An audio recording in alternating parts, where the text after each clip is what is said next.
ഈ പൊറോട്ടയും ബീഫ് റോസ്റ്റും എന്ന് പറഞ്ഞാൽ ഞങ്ങൾ മലയാളികൾക്ക് അത് വെറും ഒരു ഭക്ഷണമല്ല, ഒരു വികാരമാണ്. அப்படியா മച്ചാ, അതായത്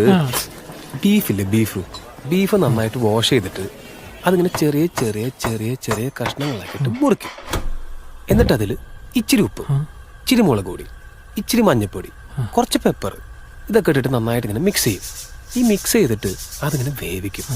ഇതിങ്ങനെ വെന്ത് വരുമ്പോൾ കുറച്ച് മല്ലിപ്പൊടി ഇട്ടിട്ട് ഈ വഴറ്റി വെച്ചിരിക്കുന്ന വെളുത്തുള്ളി ഇടും. എന്നിട്ട് കുറച്ച് മസാല ഇട്ടിട്ട് കുറച്ച് വെളിച്ചെണ്ണ അതിൻ്റെ മുകളിൽ താളിച്ചിട്ട് മൂടി വെക്കും.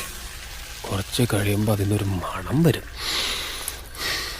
അപ്പം അതിങ്ങനെ തുറന്നിട്ട് അതിനൊരു തവി കൊണ്ട് കുറച്ച് ബീഫ് റോസ്റ്റ് എടുത്ത് പ്ലേറ്റിലേക്ക് ഇട്ട് നല്ല മുരിഞ്ഞൊരു പൊറോട്ട എടുത്ത് അതിൽ നിന്ന് ഒരു ചെറിയ പീസ് ഇങ്ങനെ കീറിയെടുത്ത് ചാറിൽ മുക്കി ഒരു ബീഫിൻ്റെ കഷ്ണം ഇങ്ങനെ പൊതിഞ്ഞെടുത്ത് നിങ്ങൾ കഴിച്ചാൽ